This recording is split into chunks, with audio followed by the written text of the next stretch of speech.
Okay, let's talk about it. We've associated sexuality with very good things and very bad things. But let's talk about what we haven't done. We haven't intentionally said, there's a bunch of do's and don'ts out there for you. We haven't asked that you make some sort of written vow of chastity.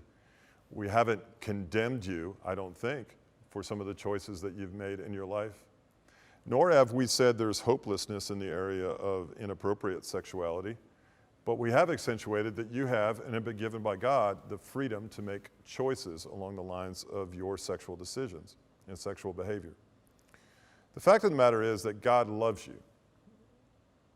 That's it. And God loves in such a way that he waits, and he waits for you. In fact, he longs for you, and he's jealous for you. He has actually what you're seeking. Now, in that we're discussing sexuality in this section of the website, if you are seeking something in a sexual way to fulfill you, you're seeking something in replacement of what he has for you. And when he meets that need in your life, your seeking eventually ceases, for he meets the need that you no longer have to seek after. You are actually not seeking a solution or an answer, you're seeking a person. And that person, in relationship with him, meets the needs that you have. The goal of a relationship with Christ is not religious in nature, it's relational in nature. The goal is to have a relationship that reflects love, understanding, commitment, mutual respect, and submission. Once that relationship is established, you now have a way of duplicating that in the lives of other people. Without that relationship, the standard shifts and it becomes limited by those in which you relate or date or live with or marry. The first relationship is Christ. The second relationship is a reflection of the first one. If we don't have the first one, we're making this up as we go, and there's not the restoration that we need and the freedom that we long for in life. Remember, God came up with sex, and he wants you to enjoy it, but he wants to be first in terms of relating to you and understanding you. He wants you to acknowledge what he did on your behalf, died for you. If we can't acknowledge that relationship, then much of what I shared with you about sexuality probably did not make much sense to you. I'll said another way.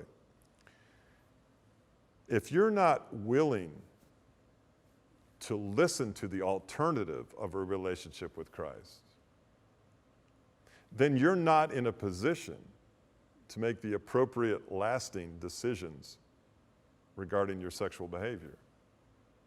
You're not ready.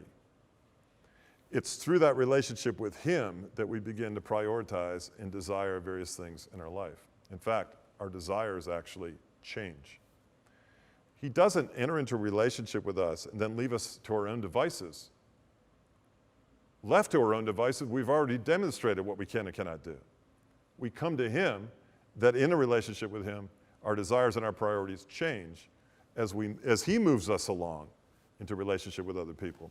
I would much rather have him interested and involved in my life than what I, in a limited way, can do on my own potential. I have found him to be a far better manager of my life than I was in every area of life. Anyway, there's a cleanliness and an innocence and a new liberty and a restoration and a hope for all of us, regardless of to what extent we've taken or made bad sexual choices, or perhaps we hadn't made any at all. He can still do better than what we can do without him.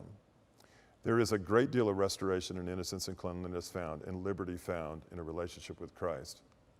You're not on this website for any mistake. You were brought here for some reason. Take what you will from what has been said here on the area of sexuality, and I encourage you to explore all the other areas, be they issues in your life, dating, game, relationships.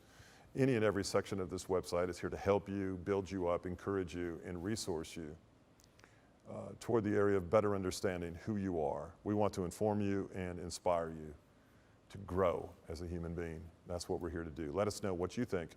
Let us know what your questions are. We're here to care for you.